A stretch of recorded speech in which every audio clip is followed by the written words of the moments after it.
All right, we're going to assume this works. Hello, everybody. If it's Wednesday, it's Warhammer, and that must mean it's time for another episode of Warhammer Weekly. Joining me, as always, is somebody who I personally think is underrated. It's Tom. How you doing, buddy? Hello, friends. Uh, See, thanks. Tom, this was a nice week. It was. I could have said overrated, but I didn't. You did. You did. I appreciate that. I have Thanks. to be nice to you, being that you're driving way out of your way in like a day and a half to come get me and take me to this tournament, because then this tournament that I'm not even going to be able to play all 5 games with you because I have to fly Right. out to go to work. Yeah, and then I have to drive home alone. That is true. I am really leaving you in the lurch here. It's unfortunate. You'll be happy to know though that this is the last year that's going to happen. Because Schedules of this thing that has gotten us the past 2 years is changing. It's moving in its time in the year, so it will no longer conflict with Holy Havoc, and there is much rejoicing because Indeed. it is awful to not be able to relax and enjoy myself the entire wonderful Holy Havoc weekend. Something I look forward to all year. Indeed. It is going to be a fantastic weekend. It's going to be real good. I'm very much looking forward to it. For all of you out there who are going to see at Holy Havoc, I can't wait. It's going to be a lot of fun. I figured out a different way to mute my mic tonight, by the way, Tom, where I muted it so if you couldn't hear me, they couldn't hear me, so I would know in the pre-show when I was talking to you. So that way there was no risk. See? I'm figuring things out. Someday we'll get like an overlay or something. Won't that be neat? But, not today. I mean, sure. That seems like work. That does seem like work. At any rate, we've got some news. This is going to be kind of a quiet week, but actually we got some exciting news here kind of mid-ish in the weekend, and even some today. So, rumor engine. It's already up on the screen. Yeah, we'll start there. It's so beautiful. I've been looking forward to the Freemasons being a part of this. Sure. It's about time. Well, if you give an organized society with a focus on architecture and building enough time, they'll just form the Freemasons. Yeah. Sure. Yeah, it's just evolution or something. Illuminati confirmed. Yes, correct. So what do you think this is, Vince? I think it is a little waystone. Yep. That is part of a base that somebody is like leaping or jumping off of, I guess, or flying off of. Like this is we always put with our flying models, we always have them like hooked onto crap like this, little rocks and stuff. So this is the base to one of the flying angel elves. And their feety or their wingies or their whatever their mystical toilet paper is that they have floating behind them. Sure. Is attached to this. Sure. Everybody who flies has some kind of mystical toilet paper to attach them to things. You can see it in a little bit in the back. Yeah. Looks like something's hanging off that would propel a person. I mean, I think it's elves of some sort. I don't know what kind, but I agree. I think it is elves. Can I ask a question? Yeah, man. Is that wheat? It looks like wheat. Yeah. Can I ask something else? Sure.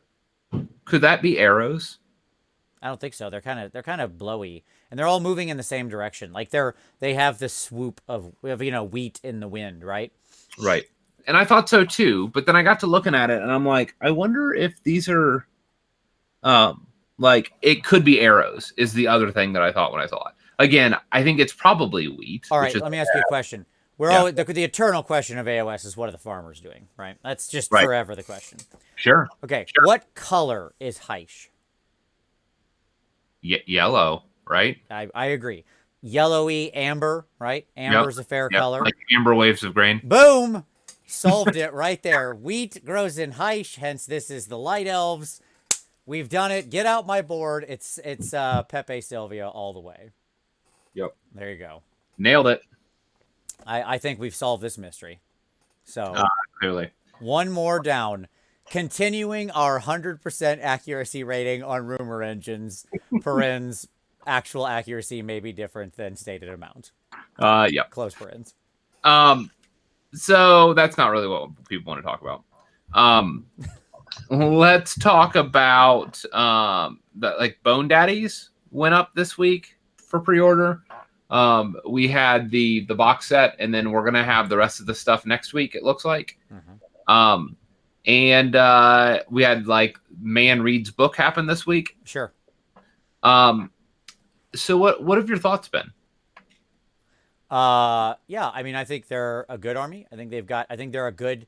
I think they'll have a good place in the meta against some of the stronger armies out there. Like, I think in general they're, depending on the force, quite well predisposed against armies like Slanesh. Yep. Like I think it will be very hard, depending on the build.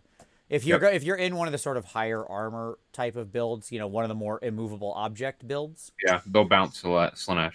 Yeah, Slanesh won't stand a chance. I mean, you'll just wipe the table with them. I think that they'll be an interesting matchup for stuff like Iron Jaws, which is also not a bunch of super high rend, but does manufacture a lot of just attacks and offensive power, but doesn't have a ton of mortal wounds. Yep. They do seem weak largely to, like, much like Stormcast or something like that, right? Like, if you have a highly mortal wound focused force, Yep. you'll peel these guys at a rate that they can't handle in attrition wise, right? Yep. These are all just initial suspicions. Obviously there's still a lot more. I don't have the book in hand, and we won't be doing the review show for this. We're gonna do Maw Tribes first, just so everybody understands, because this is a very complicated new book, and the internet is full of hot takes. It's the best thing ever. It's the worst thing ever. It's S tier. It's Garbo, right? Just like it's all over the shop. Yep. And I feel like there's so many new mechanics and so much detail and complexity to this army that I would like some time to actually ingest it and give people like an intelligent readout on it. And also re-rolling ones, Jack, Bone Daddies. Get into it. Don't fight it. You and the rest of the Washington crew, I know 2+ tough is like, oh, I'm not going to call them that. Don't be better than the Bone Daddies. It's what they are. They're Bone Daddies. I mean, they are led by the ultimate daddy. Okay, they are Bone Daddies. Yeah, he literally has his Krakatoa is a daddy. Don't tell me otherwise. Look at that dude. He is. At any rate, yeah. So I mean, I think they've got a lot of potential. Obviously there's a couple janky things coming out, like the command ability spam rider list that would just like keep piling in and dealing mortal wounds and stuff. So they end up shooting like 9 inches past. I don't know if that's a proper read on how it works. I wouldn't, if that's the army you're thinking of, I wouldn't go buy a bunch of boxes of riders if that's what you're being dependent on, right? Like if if that goes away, you no longer like the army. Yeah. I would wait on the FAQ. If you think that those riders look awesome, which by the way, the mounted dudes are the only figs in the army that I like. Now, like, I've gone all the way around, and I love how you've done your full journey. Besides Krakatoa himself, right? The big boy. He's obviously amazing. But like of the infantry, the only thing I actually enjoy is the knights, who I think look hot. I love your journey. It's been quite a journey of the aesthetics of these guys. They're so different. Yep. But yeah, I'm interested to get into them in more detail. It seems that they are often very hard pressed on bodies. They are, in fact, a pretty darn elite force. Yeah, I think what you're going to find, so like my call on these guys is that these guys are going to suffer from all of the strengths and weaknesses of Stormcast. So if you like Stormcast and what they have to like their initial outing, not like expanded Stormcast year 5. No, but like high bodies, low. You mean high armor bodies? Like high armor bodies, low model count, super tough, low mobility, a couple standout mobile units, some strong, not so mobile shooting. There's a lot of similarities to like a refined early Stormcast here. Yep. With the exception, obviously, that they have very good access. Well, I shouldn't say very good. They have some decent to very good access to returning healing forces, right? Which could be the lever that differentiates them. Because if it was just the fact that they're ultra high armor alone, like that's not enough. Right. No, I agree with that. They would underperform even existing Stormcast if they didn't have the return mechanics. Yep, but I think that some of those return mechanics are going to be quite compelling. No, I I suspect. agree. They're powerful. Yeah. And I've seen a lot of people have one of those big harvesters in the lists that they've put out, like where you're Yep. sort of bubble wrapping one of them with a bunch of Mortec or something, or having him kind of, you know, basically so no Mortec is more than 3 inches away from him. Or I've seen a couple lists with two of them. I mean, they're expensive. Like you don't get a lot in this army, especially if you start with Arc uh and uh, and Krakatoa. Yeah, I'm yeah. gonna continue to say his name wrong because it's funny to me. With Katakros. Sure. What I would say is that I mean I agree with that, even though like that's still the list I would play. Sure. Like it does the things I want it to do. Um, but it's interesting to me because like I'm going to be watching the FAQs real closely because those harvesters, the way they're worded, like one dying model, if those 3 inch bubbles overlap, Yeah, sure. You get three of those. two, two like one model generates 2 healing. Which means that like on averages on the numbers, you will never lose models. Right. Yeah, sure. Assuming you roll statistically. Yeah. Like assuming you roll statistically. So like if you had like two big blocks with two harvesters, like harvesters anchoring the middle, two blocks around them, and then like a row between the two of them, Mm-hmm. right? Of troops, like and you push that forward, it'd be like good 12, probably a good 16 inches across, just pushing it forward. Like all the skeletons would be immune to damage. Like they would always return because you could always remove them from that hole and then immediately replace them. Right. Yeah, yeah. Um, It's going to be a question of does that trigger? Is it one of those single replacement effects? Right. Like they have answered that things like that can only trigger once before. Like right. a single trigger can only be answered by one thing. It Like has also been answered yes. in the reverse Yeah. before. Yeah. Yeah. There are conflicting answers as to how much you can respond to a single trigger. Right. Yes. Yes. So time will Like tell. if it's two, yeah, exactly. It's going to be super interesting. Like where this stuff lands, honestly. Um, yeah, I'm anxious to see. I'm not going to buy this army as I've stated, but I may. I have a conversion concept for a nice little tight 2,000 points Yeah, sure. of this. Again, full review will be incoming in a couple weeks. It's going to be a little while because next Yeah, weekend the book comes out. Then that week will basically be Maw Tribes, and then like the week after because they're both that in the we'll do that in the Maw Tribes book, and then the week after that, once we have time to actually ingest everything, is probably when we'll do Bone Daddies. Both of which I suspect are going to be shows on the road. So how fun will that be, huh? sounds terrible. Hotel shows for the newest and most important book reviews. Hey, this is the schedule, folks. I don't make it. This is the quality that we offer you. No. But yeah, I'm interested. And some people have been praising Mortet Guard in the comments, and I do agree with that. They are one of the more compelling like basic battle lines we've seen. They have a nice amount of offensive power that isn't like horrendous, but they are and can be extremely tough. They're you know reasonably well costed, have an obvious Achilles heel and sort of mortal wounds, but can be sort of mitigated in a few ways if you can get your spell off or have harvesters around. So this is it's a nice give and take there. Feels pretty right on. That would be amazing. I agree. And Mandales, I cannot buy every new army next year. If they like come out with a sweet light elves army that's all awesome, you're gonna buy that. And then sometime later they come out with like Malarian's awesome shadow demon elves, you're gonna buy that. Like you could pretend like you're not better than that, but you will. You'll get both of them. No, I hear that. I hear your call. Um, uh, the resolution was for this year, and this year is swiftly coming to an end.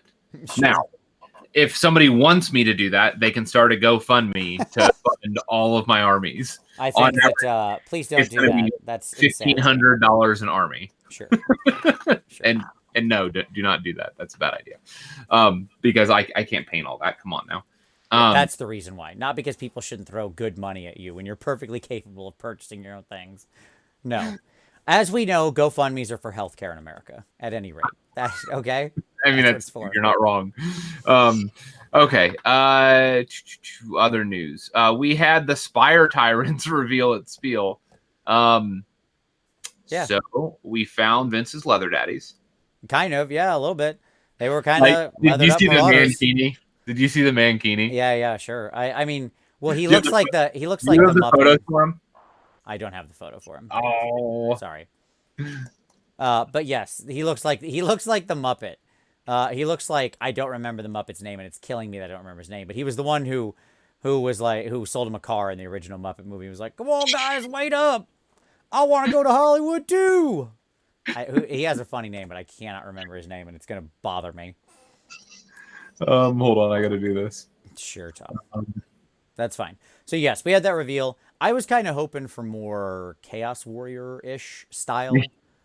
I mean, But but they, I mean, but they're it is what it is. Like, yeah, they're Marauder.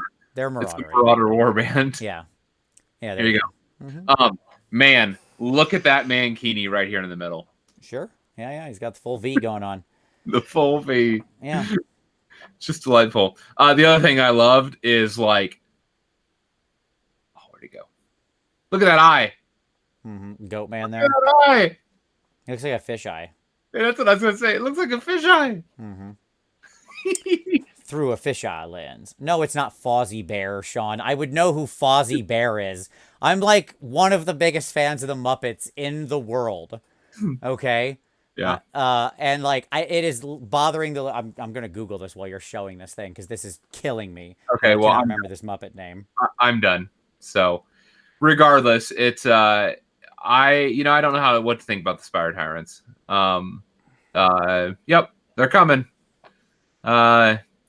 We had a leak drop this week of the December 12th release schedule, right? And it had Yes, that has now been confirmed. I mean, that's real. Like all of the Darkness coming. Yes, the Slaves to Darkness release, we had it confirmed because we also got the release for the battle boxes, whatever information, and those all then got announced. Yes. So that's exciting. Yeah. Which would you like to talk about what those 4 battle boxes are? Sure. It was quite surprising. It was these got announced today. Stormcast, Sacrosanct Chamber, Night Haunt, Skaven, and I'm blanking on her. Oh yeah, then Grotz. You have the list in front of you, and even what the stuff they contain is. Oh yeah, I wrote this all down, but I do appreciate you failing to read the thing. Hey, look, there it is. Gloomspite Gits. Yeah, Hey. I did it all from memory. Sorry. Yeah. For the Gits, it was basically a bunch of Sweetums. Sweetums is his name. It's Sweetums. That's Okay. the name of the Muppet. Good Lord. At any rate, I had to go all the way down to minor characters, which I take offense to. Sweetums is a pivotal character in the original movie. At any rate, continue. Slaves to Darkness on the 14th. 4 Battle Force boxes. Are you done? Okay. Yes. So I was not real taken by any of the Battle Force boxes. So they're interesting. So the Stormcast, as you mentioned, is Sacrosanct, and it's like 22 minis or something like that because it's 10 Sekis, 5 Evos, the Foot Arcanum, 6 Kitty Caters, and 6 Kitty Caters. Right. Yep. These are all, by the way, what did I say? They were 185, 175? I think they're 185. Skaven. Except for the Skaven one, which is 200. Yeah. Which actually, the Skaven one is pretty good as a base for a Skaven army. Let's not lie. Night Haunt is just like, have a unit of everything. Just right. It's literally just like one of all of the non-push to fit units. Yeah, some Chain Rasps, some Blade Geists, some of those not Banshees, the other ones, the Herodins. Thank you. Yeah, the Craven King guys there, right? Dude on the throne is there. Yeah. It's just all the ghosts, just all your ghosty boys. Well, I mean, it's just and there's some Hex Wraiths in there too, right? Yeah, and then 5 Hex Wraiths. Yeah, yep, that's right. It is an incredible selection of all the ghosty boys. Uh, the um the Gits one I actually liked a lot. Did you? I did because I think it's actually a fun base for like if you've been wanting to get into the Gits, but you Yeah. didn't have a good way to get all those new kits. If you want to get them Gits, but you can't get them kits, this is a good base for it. Like if you like the new stuff. Because Yeah. it's 10 of the Boingy boys, 10 of the Boing Grot Bounders, Yep. or the regular hoppers, because whatever. Yep. It's 3 of the Rock Cut Trolls. Yep. Okay. 5 fanatics, Yep. and a Mangler Squig, which is cool Yep. because obviously you could build that as the Loon boss Yep. on Mangler Squig, and the regular Loon boss on Fit. Uh, I just think it's a cool base for a sort of Squiggy based army. Like if that's your jam, right? If you've been wanting to which a lot of those kits were new, they're kind of expensive. It's actually not a bad deal cost wise. What you get savings. I would have rather seen all squigs. You're saying like Squig herd type thing? Like yeah, like Did I mention like the 3 Mangler, trolls? You have 3 rock cut trolls in there too. Did I I know. say that? And you said, Okay. yeah, you got that. Like Mangler, Boingers, the Snufflers, and the Herders. Yeah. Like just give me all the squigs. Like that box would have sold. I don't know that this one will sell. I don't know. Fair enough. I think it's the most appealing parts of the army that appeals to like just people who legitimately love the army. Sure. Right? Like and that's ultimately what you want this for because remember, these are there as Christmas gifts. Right. This is somebody who just loves the Force, wants to get it. Like if you're a tournament player and you thought Gits were cool, you already own all you need. Right. You know what I'm saying? Like there's a different market here Right. as your primary. We're secondary. Yeah, I don't disagree with that. And then the Skaven one's incredible because it's like a Warp Lightning Cannon, which could also be a Plague Claw. It's one of the Vermin Lords, which can be any Vermin Lord, right? Right. It's the Screaming Bell, which can also be the Pestilence one. Name Right. eluding me at the moment. It's 20 Clan Rats and 20 Plague Monks and a Grey Seer. They just might as well call it like the Filth. I think it does have like Filth in the name somewhere. Of course. I really think it does, which is funny because it might as well just be like your Filth starter pack. Hey, you want all the filthiest stuff? Here's one box with all of it. You got your 20 Clan Rat screen. You got your Plague Monk base to get started. You got a Vermin Lord. You got a Screaming Bell for Battle Shock immunity. A regular Grey Seer on foot for your sweet, cheap double casting. Get yourself a Warlock and you're rock and roll. Plague Furnace. Thank you, Autumn. It was the name was eluding me. Like it's a pretty great Skaven box. I don't disagree. I don't disagree. Which is probably why it's more. Right, yeah. I mean, clearly, because it has 3 decent-sized models, like the Right. Screaming Bell, the cannon, and the cannon's obviously more of like a chariot size thing, but it's bigger, right? And the Vermin Lord, yeah. Yeah, it makes me think though, like Oh, that's what it is. Corruption Warswarm was his name. Should have had filth in the title. Should have been like the Filth Warswarm. All the filth you could want. but I wonder like is it I mean it's a good deal because of the Vermin Lord itself makes it a good deal. But it just makes me wonder like a double starter box gets you quite a bit of that. Sure. Right. Yeah. Yeah. You're talking about like the Pestilence starter box, the one that Yeah. has like Plaguey Monks. Yeah. Sure. Yeah, because you get both you get the 2 of those are dual kits. Yep. So anyways. I mean, I like 2 of these as a base because that's actually a pretty solid base. 2 Vermin Lords is not that uncommon. 2 Warp Lightning Cannons, cool. You're set on where you want to be there. You could build one as the Furnace and one as the Bell. Awesome. Yep. You got 2 little Grey Seers on foot. You could convert one of them to be an engineer if you wanted. Hey, there's that solved. And you got a full 40er of Clan Rats and a full 40er of Plague Monks, right? Like, okay. Yeah, that is truly the filth. Yeah. So, I don't know. They're interesting. That's what I'll say. Somebody asked, do we think we're going to see start collecting for the individual sides of Feast of Bones? And my answer to that is I mean, no, not yet. But like on a long enough time frame, sure. Come talk to me like fall to Christmas next year, and yeah, you'll probably see some start collecting in the 3rd and 4th quarter of next year. Yeah. I mean, eventually. Like, I'm still waiting on Clan Pack. I'm still waiting on like plastic get like Loon Boss on Squig, on Giant Squig, Yeah, and yeah, I get it. like all of those heroes we're still waiting on. So, That's a yeah, good point. And Coach mentioned it. Yeah, it would have been cool to get those rare heroes in these Battle Force right, boxes. right. But at the same time, would that have just made everybody insane? Really think about what you're saying there, okay? Let's imagine. I understand that. Like, it seems like the kind of thing where you're like, oh, wouldn't that have been nice to do that? No, no, And you would everybody have been. like You would have everybody was been like, well, angrier. why do they have it in here and Oh, not? you can put it in this, but I can't get it on its own. Like, it would have sent people over the edge. Not having it at all is like annoying, but if you had included it in a like $180, $200 box, basically, people would have lost their minds. Their minds. I mean, it already was in a $180 box, but Again, if you continue to make that the only deployable mention of it, right? sure. So, my point is like, be careful what you ask for because I don't think you're Sure. right, Coach. The more I think about that, the more I think that's a dubious ask. The internet would not have been pleased with that. That the modal outcome of that is Twitter anger. Not that that's reality. It would have been It just funny, would have happened. Yes. So but yeah, yeah, it Battle would not. Force boxes are good. Yeah, yeah. No, I'm a fan of cheap models, and they deliver. Sure. The 40K ones got announced too, but whatever. It's fine. Nobody cares. They all seem whatever. They're a little cheaper because they some of them didn't have as much stuff, but that's fine. Sure. Painting stuff, man.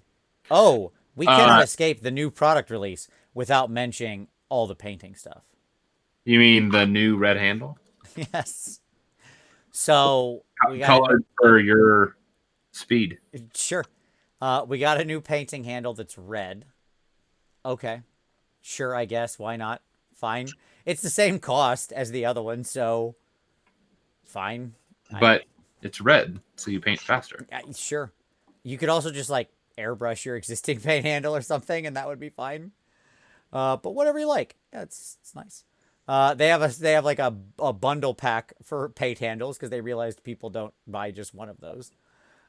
They buy multiples, so now you can get 5 in a pack at a cheaper price. It's a start collecting. Get it right. Sure. Start collecting paint handles.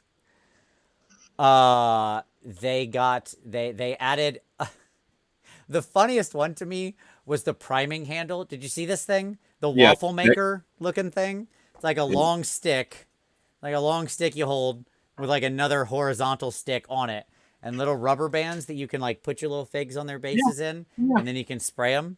Yeah. This is replacing.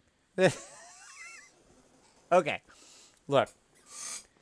15 years ago or whatever, 20 years ago, some time ago, people were sitting around at Pepsi and Coca-Cola and everywhere else, and they were like, man, people aren't buying as much soda. People are starting to hate soda, right?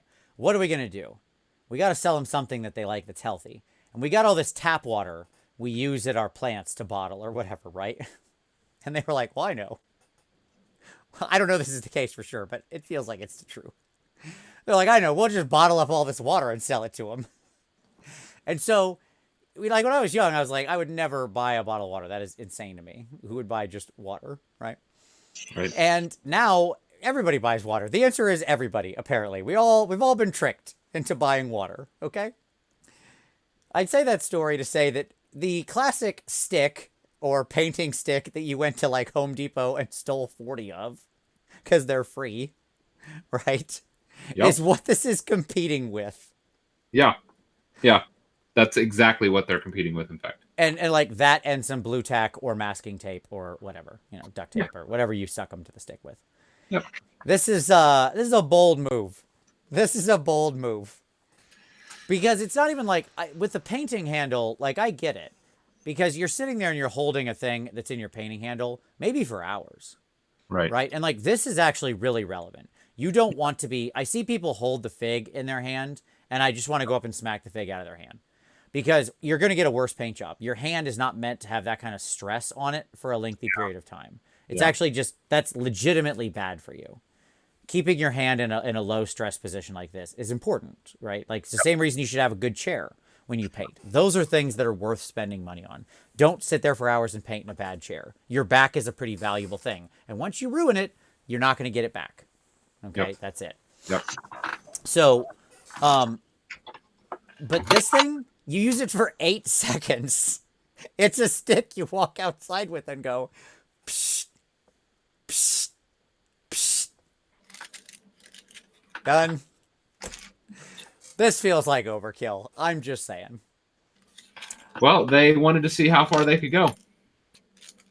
I guess hey, I mean, look, Congratulations, GW. You win. people will probably buy it, I guess. So, yep. There you go. I mean, yeah, somebody had, I think, really said this won't replace my empty pizza boxes. I appreciate that attitude. I haven't primed anything besides terrain with a rattle can in years, so I don't intend to start anytime soon. This is not a product for me. So great. But yeah. Oh, and then of course we cannot leave the painting news section without the most important thing they announced, which is the tiny shade pot holder. They have the little triple rubber triangle thing that you can stick your pot into so it can't tip over. Okay. I mean, there was a profusion of people complaining about spilling paint pots. Sure. You know what would also prevent that? Better design bottles. Pots, yeah, sure. Yeah. Dropper bottles. Yeah. I mean, there's no, like, dropper bottles. Truly... People would, this is the one product people wouldn't want in dropper bottles. Like, I'm sure if GW said tomorrow, we've put all our normal base and layer paints in dropper bottles, the response would be, like, largely positive. There would be a vocal minority, and by minority I mean something less than 50%, right? Sure. That doesn't like that, because there are people who legitimately like pots. Whatever, fine. You like whatever you like. But the shades are the one thing where people would actually, I think, revolt if they put those in dropper bottles. Sure. Because, like, people like to just crack open the thing, take a little out, and apply the wash. They don't want to, like, put it out onto a palette or something. Like you see Duncan do, by the way, in every video. Right. Right. Yeah. So, there you go. Cool. But yeah, maybe So, just... They have products for those things now. It's the best solution to a problem they caused. Yeah. Yeah, that's what I'm saying. Like, their design. They're like, you have this problem. Let us give you a solution. It's fantastic. Their design has a fatal flaw, right? That these things are easy to knock over. Yes. But even though they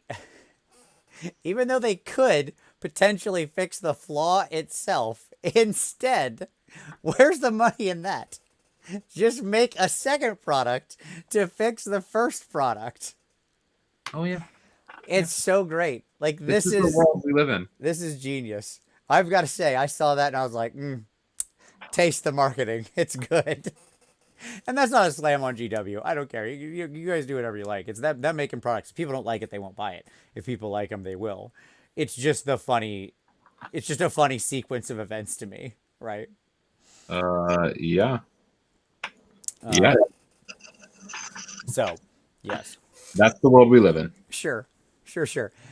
It would be like if your screen that you bought for your computer was overly bright, and instead of just fixing the screen in a later model, they sold you like a screen dimmer filter to put over the front.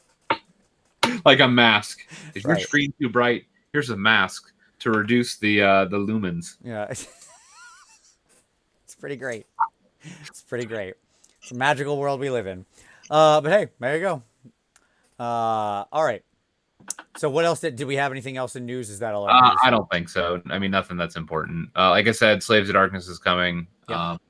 That we don't know what this means for Zinch. We had heard that Zinch got bumped up to the end of the year. And if this is going to sit in that December slot, that could mean that Zinch has been pushed off into the new year. Yeah, sure. Yeah. I mean, I would say that's highly likely because they didn't show the 7th or the 14th, and they don't have a release window really on the 21st. Let's hope that you bought your Feast of Bones. Let's say that. Oh, because they're like gone. Yeah, they're gone. Sure. I mean, all these box sets have sold super fast, and this was a hot new army, and this was your chance to get it. So a week before the rest of the army came out. So, Yeah. okay. Yep. It's a thing. At least this hero seems to not be very good. Yeah. Yeah. He's like the low tan of the army. Right. So, like, nobody's going to be really hurting. He's not an archregent. Nobody's that broken up about not getting him. Although the battalion's not terrible, it lets you return more Morghast to their unit, Sure. so you can refill Morghast units. I was like, oh hi. You could also just take like one of your dudes and put a tombstone on his back and done. Sure. I feel like you got that covered. Indeed. Yeah. Brilliant said, look, he isn't good, but Lotan. You're right. Lotan is almost like a curse word. You call somebody a Lotan. Like, I don't think there's an epithet somebody could throw at me that would anger me, but if somebody called me like the Lotan of Warhammer YouTube, I would feel deeply injured. That would hurt me. That would Yeah. cut me deep. No, I'll buy that. Mm-hmm. That's fair. Yeah. Yeah, I may have went too far. I apologize. I mean, he does have like a fake hand of death, or a fake hand of dust. Sure. All right. So that's our news. Let's talk about some pick of the week, man. What do you got? I'm gonna spruik Honest Wargamer show just simply because I watched their Osiark Bone Reapers review before the book's been released, and enjoyed it. It was a good couple hour. They took a Rob did a rebuttal, a return, a affirmation of your Shelv Slanesh. Sure. And embraced your calling him a terrorist. Yes. I knew he would take that the right way. That's why I wasn't worried. Indeed. He's a good guy. Indeed. But I mean, he's right. You basically did call him a terrorist. Yeah, I know. Yeah. Okay. That's my pick. Go watch that. It's pretty fun. Sure. It's at 47:30, I think, is where it's at from last week's episode, if you're curious. So there you go.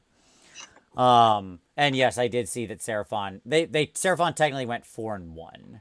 They did get a minor loss because they thought Seraphon at Bloodshed in the Shires was 5-0, but then when they actually looked and recalculated the points, there was a mistake in their tracking of the points, and the Seraphon, there was actually a tie, and Seraphon had lost on kill points, which like kill points is not a thing that Seraphon want to be in a battle over, right? But still, incredibly impressive performance by Pteradan, who took the double. He had double Shadow Strike or whatever it's called. Yeah. So, yes. And that was actually, I'll tell you right now, yes, I saw that, W. Soren. It's one of the things that inspired me to do this show this week and talk about underrated lists, because seeing that performance was really, I was like, that's amazing. That's what a cool off-meta list piloted by somebody who really has like a knowledge and a care and a love of the Force and what you can accomplish, right? It was that plus Tom crafted a list that I think is very off-center on cities, which I don't know if he's going to share tonight or not because he's Mr. Secret with his list. No, I'll share it. Like, the lists that we're going to cover tonight, by the way, are like the ones that I've shared are all my real lists that I've either taken to local events or have or are looking at potentially taking at actual like 2K events. So like these are my lists, not like theory crafted like wild lists. All of mine are just wild lists that I theory crafted, absolutely. But at any rate, it was one of the things that inspired me to talk about this week, because I think that there's always so much more space to explore in a lot of these armies that doesn't get touched, because we all, like, net listing has become not only easy, but just subconsciously what we all do. We hear certain people talk about things and just go, well, that's the only way to play the thing. Right? And we don't bother to go play games and test if there are other alternatives until somebody who actually is an innovator, like Pteradan, comes in and goes, no, look at this. I can bring this thing back out, and it's really good in the current meta. It's not like he found something that nobody knew about. People knew that formation existed. It's just people hadn't been piloting it or didn't think it had gas. He recognized that in the current meta, it was actually a powerful play. Right. Yeah.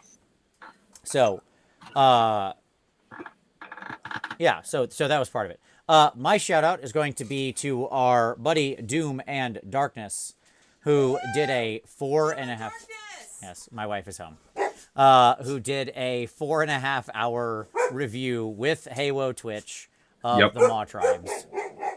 My dogs are barking now. Yes. Hello, dear. How you doing? Good, how are you? Good. I'm in the show. Okay. Okay. I just got home from honor flight training, Yes. so yay. Okay. All right. I love you. I love you. All right. All right. So, I'm always like, it's not that those lists that become popular in the meta aren't good. They are. Obviously, that's how they sort of became popular and have proved themselves in event after event, right? They're not the only thing that's out there. Exactly. It's easy to think that because they are good and seen a lot, they have this sort of self-fulfilling prophecy that they're the only thing of quality. But speaking of things that a lot of people have poo-pooed, but actually probably have quality, is the Maw Tribes, which is hence the Doom and Darkness review. So go watch 4.5 hours of the two of these gentlemen, both talking about an army that they really love. You've got a great coverage there because you've got, Doom and Darkness is bringing the Gutbusters, Halo's bringing the BCR. These are people who've put a lot of time into these two armies, and you can see their thoughts. Yeah, I'm very excited to review the Maw Tribes book. I think it's going to be fun. Yep. All right. So I'll link both of those down below. But let's talk about some hobby time. What are you working on, Tom? Is your army done? You got another day. You have 24 hours until you're leaving the human drive. I realized, I looked up and I saw that my purple sun didn't have its base rim painted. So apparently I need to do that tonight. Don't you be bringing no unpainted base and trying to put it on my board, Tom. That is unacceptable. Well, just the rim wasn't painted. So get to rimming, Tom. I will do that vociferously tonight. I'm sure. You've got a job to do, okay? And it's getting something on the rim of that base. I'm just saying, get it done. I will take care of it. Good. Is your army packed up other than that? No, it's like right there, and I'm not gonna have time tomorrow. So I realized that I have to make sure everything's magnetized and pack everything up tonight. Yeah, sure. Yeah, I've got everything packed up and ready to go. Because I have to pack for the whole week since I'm flying directly from just paid at the hotel, Jake. I mean Tom. Yes, very nice. Thanks. I have to fly directly from the tournament to for a business trip for the week, so I have to pack for a while. I got to get everything together for very different trips. So but I say all that to say but that's not what I'm working on right now. Okay. I've been working on my my city's death cult army. And so I've been I'm doing lots of kit bashing right now and doing some magnetizing. Nice. Yeah. Nice. Phoenix card, in fact. So despite what we're going to talk about tonight, still a slave to that filth.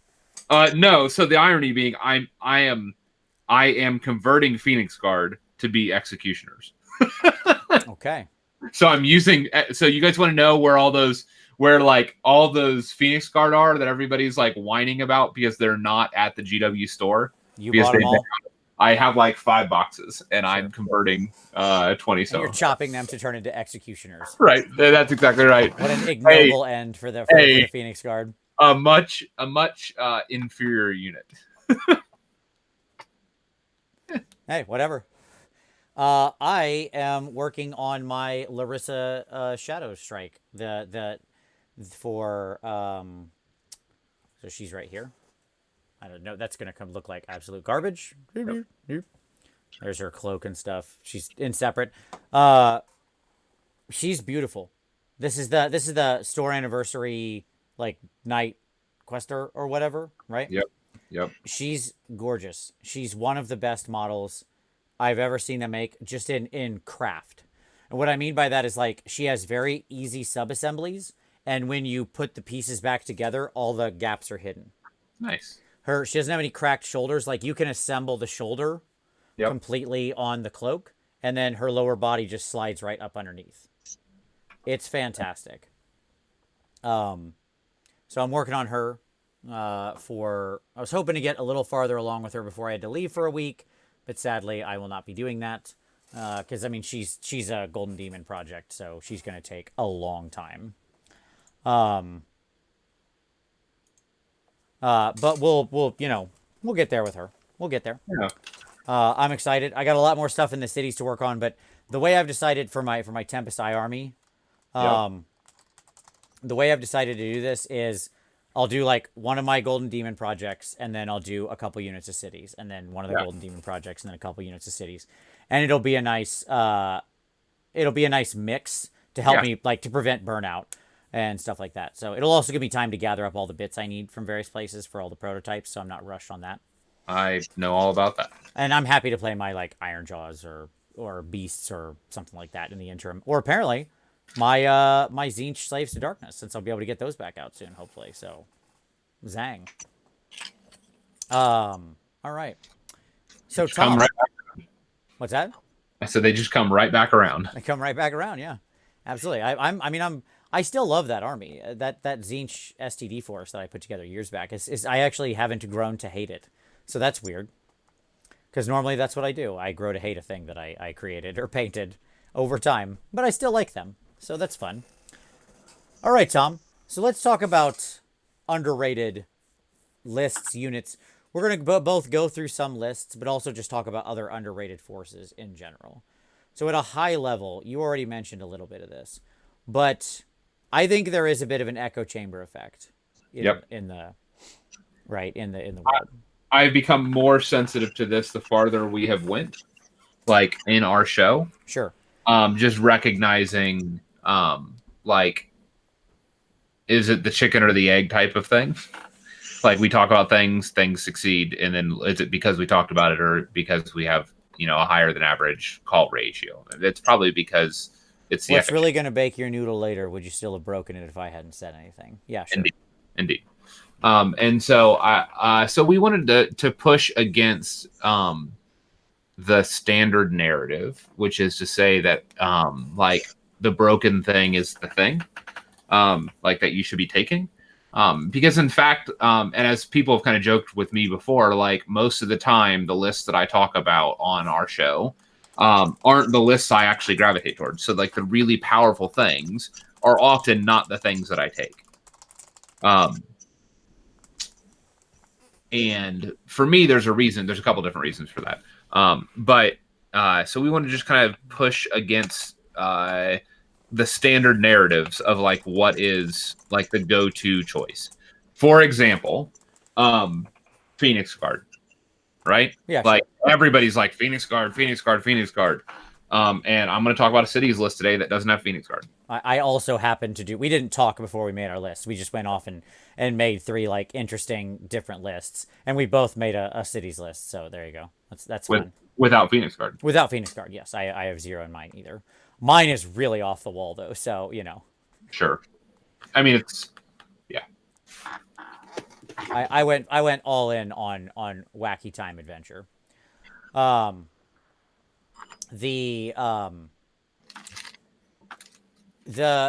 agree. Like to me, there's a lot of fun, by the way, too, in playing a bit of that kind of counter meta or off kilter or slightly non-meta list. This is a thing you've done every year. Like, no, not last year. Not last year. What'd you do? What'd you take last year? Daughters. That's true. You had your daughters list last year. You went straight in. You were right in the pocket, running Filth Hagnar. But many of the 2 years before that, you were very much doing this. I was, and even this year, like we locked into Hagnar before the book was out, or not Hagnar, but we locked into Daughters before the book was out. So like, like I didn't change. I just didn't realize how mainstream it would become. But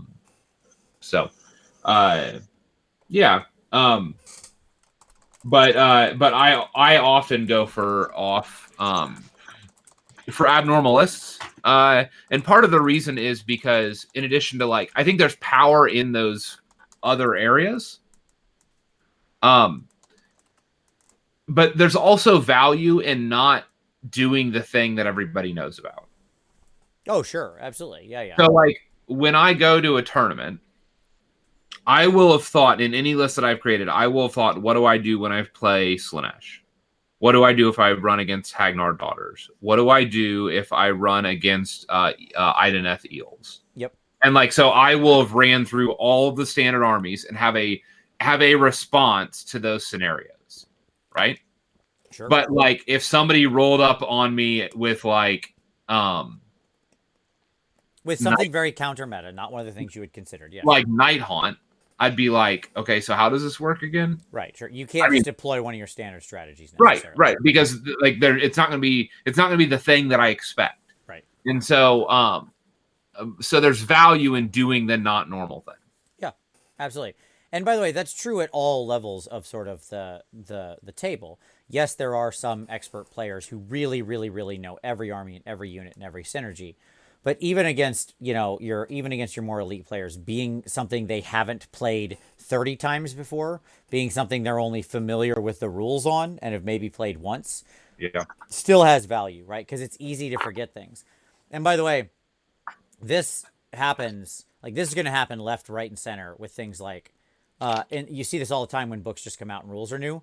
You saw this on the stream games for the Honest Wargamer with people running Iron Sun stuff. Yeah. And like people forgetting that Iron Suns can charge you in your charge phase, which is like the most powerful ability. It's so powerful. They're like, nope, you stay there. Yeah, because how often, Tom, have you moved a unit up to like some number of inches away, but not charged, just to chaff them for the next turn, right? Like you have a unit on an objective, you move a chaff line up, and you put them in the way, right? Okay, well, that doesn't work against Iron Jaws and Iron Suns, right? Because they're just going to like, okay, fine, I'll just charge your chaff wall and clear it now on your turn. Thanks. Yeah. Thanks for giving me the free kill, right? So like that kind of stuff is what'll catch people out. Obviously, Iron Jaws is not a counter meta pick. Not anymore. They are here and for real, son. They got real. And that was a great final game, watching them steamroll Slanesh. By the way, Iron Jaws beat Slanesh in Game 5 on the Honest Wargamer, so clearly everything's fine. But no, I mean, it was a good game, and very well played by Leo, who did a great job with his Jaws, like using all of those abilities in really, like, really, really smart ways. I loved watching those plays. I will also say it was in Heish, and they had, like, the Speed of Light command ability, which is a really great, like, equalizer against Slanesh. If Slanesh isn't running Invader's super command point time adventure, yay. Because like I've played that in a tournament where I end up in Heish with that, and let me tell you what, go ahead all you want. Like you're gonna move yourself back to normal, and I'm gonna go first, right? Because I have enough command points to just, when I'm at 11 command points, I'll outspend you. Sure. So there you go. I agree, Relian. I agree completely. We got a couple weeks and we're back on the menu. I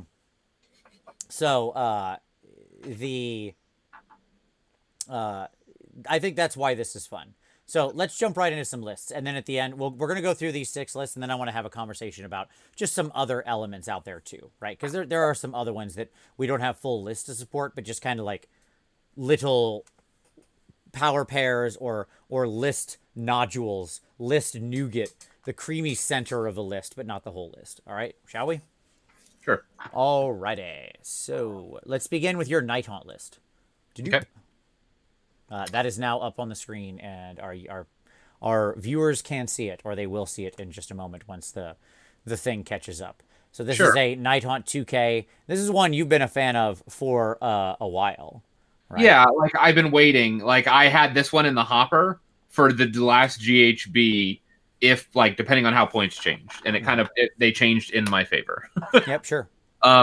And so this is one that like I have, and one I'm considering for future like events. Mm-hmm. And it's in. Nope. Tom? Where did Tom go? Tom has left the call. All right, folks. Well, we'll give a moment. We'll give a moment for Tom to get back. I'll vamp while Tom's gone, and I'll talk about his ghosty list here. Tom loves his Night Haunt, and for a long time, he's been talking about this kind of a Death Riders list. And this is finally that thing. Oh, that's awesome. Well, he should shut that off. He just texted me that an automatic update decided to install. So since that might take him a minute, I'm going to go to one of my lists. All right? Let's do that. I'll start from the opposite side. And I'll talk for a moment, since we lost Tom. And I actually use a real program, not this nonsense Tom puts his lists in. Just randomly scrawling down things on Word or whatever Tom's doing. Okay. So, I'm going to talk about my Slaves to Darkness list with a Tzeentch allegiance. And why I like this so much. And by the way, I think this list will only get more interesting when the STD book comes out in a month and a half or whatever. All right, so much has been made of the Bone Daddy's ability to have very high armor and or very tough saves. And this is the thing I've always loved about Tzeentch Slaves to Darkness. So this is my Tzeentch Slaves to Darkness list. And I think this is actually a pretty Hoss fun list with a lot of interesting capabilities. So just kind of, I'll talk it through here real quick. We got our Chaos Lord on Demonic Mounts. We got our Chaos Lord on foot, who's got the Thermal Rider Cloak, so he's actually fast enough to keep up with everything. We've got a Chaos Sork Lord and Sail the Faithless. I'll talk about what these heroes are going to do in a minute. Got 10 Chaos Knights, 5 Chaos Knights, a big 40 pack of Marauders, so we've got bodies, a big giant screen, or a big pack of bodies to sit on stuff, whatever we need to do. Can string them out and have some of the models attached to one objective and some of the models attached to the other one. We can use those 40 to spread them way out and block part of the board against ambushing and blocking and stuff like that. We've got a 5er of warriors and a 10er of warriors. We got a War Shrine. We got 3 Zangor Skyfires because I like a little bit of range support to pick out a little problem or to unstick somebody. They're also quite fast. And we've got an extra command point. What are the sort of things going on here that I really like? The important part to understand is that this whole army, all of your main troops, that is to say, like your warriors and your knights and many of your lords, are running around with a yes, Tom. I know, thank you. I've told him before that when he does that, it's gonna pop up on screen. Okay, so all these guys are on pretty decent saves. And hold on, I need to answer Tom. Like, all these guys are on pretty decent saves. They've all got a 5-up against mortal wounds because of their chaos shields. And they have a lot of capabilities to reroll saves. So that is to say, maybe sometimes it's reroll ones, maybe sometimes it's reroll all. For example, the War Shrine can put out a buff to let people reroll all saves. So you can take your tenor of Chaos Knights and they can actually become a nice, quick, mobile anvil. So you can charge them in, pin somebody down, give them reroll all saves, and then they're like 4-up rerolling with a 5-up against mortals. Pretty nice and decent. I don't hate that at all. The Chaos Lord on Demonic Mount himself. These guys already, and the Lord of Chaos, they already have sort of built-in save reroll abilities, which is pretty awesome. Like, this army is just all about being durable. It's a fun take on Tzeentch because you don't normally think of Tzeentch as like the super durable force, but like the Chaos Lord on Demonic Mount already has a reroll to all saves, and he already has a 5-up save against mortal wounds. Pretty great. Yes, you could. So somebody had mentioned, like, you might want to put an Ethereal Amulet on the Chaos Lord on Demonic Mount. To me, it's over-investing in him. I don't care that much if he dies. Like, his command ability is cool because it makes the knights hit on 2-up, which is great, and lets them reroll charges, which is also good. But if he dies, it's not the end of the world. He's tough enough. My real thing that I want to have happen is I need the Lord of Chaos to stay with them, because the Lord of Chaos, his Tzeentch power is reroll save rolls of 1, and he can just go ahead and broadcast that out, right? So I want him to be able to stay up. Also, he has a fun ability where if he kills an enemy general, he becomes a demon prince immediately. And if he dies, he becomes a spawn. Like if he just dies anywhere, he becomes a chaos spawn. And so what I actually really love about that is his ability to just go, you send the Lord of Chaos with the Thermal Rider cloak very fast. He's on a relatively small base into the corner of a unit that's going to kill him. And you just kind of pin somebody there. It'll probably take him a moment to kill him. He's, like I said, he's tough enough that he's got to save with some minor rerolls and a 5-up against mortals. Or no, he doesn't have the 5-up, sorry. He's one of the few that doesn't, because he doesn't carry a shield. So you send him into the corner, and whatever, something is eventually going to kill him. And then when they do, you get a spawn. And then you still have them held up, because then they got to kill the spawn the next round. Which I just think is super fun. Like, I love that they changed that guy, so if he dies, you just get a spawn.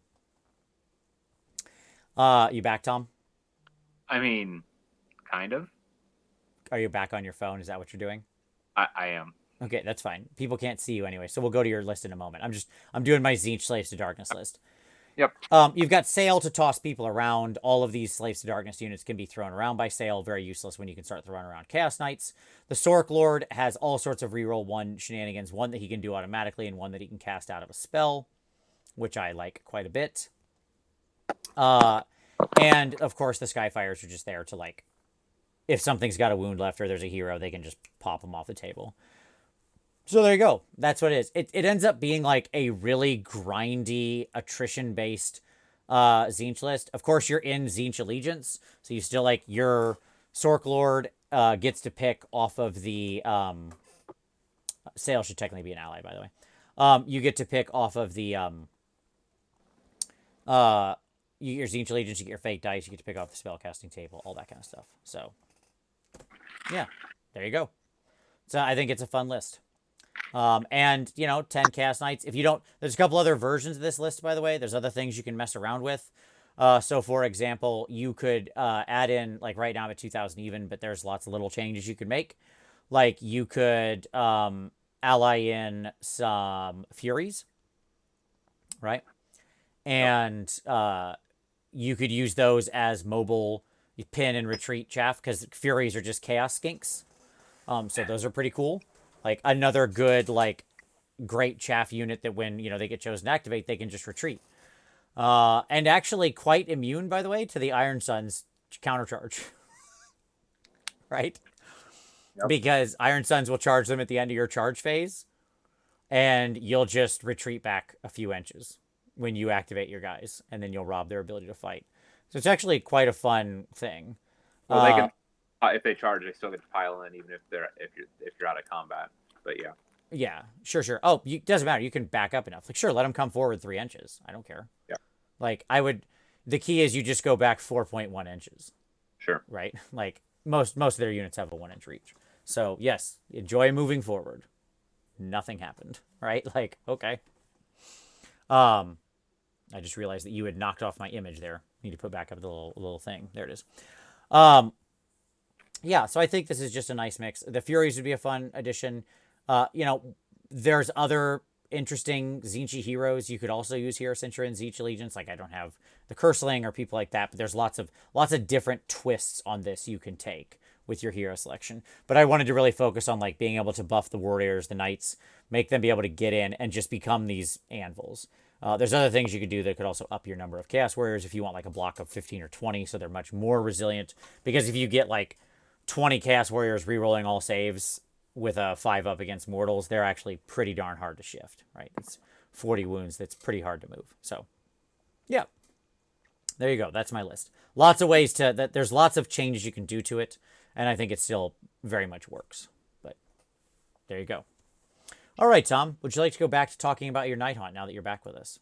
Yeah, sorry about that.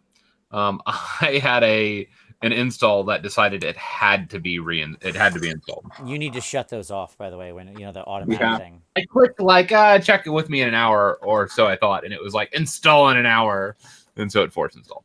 Awesome. Okay, so Death Riders.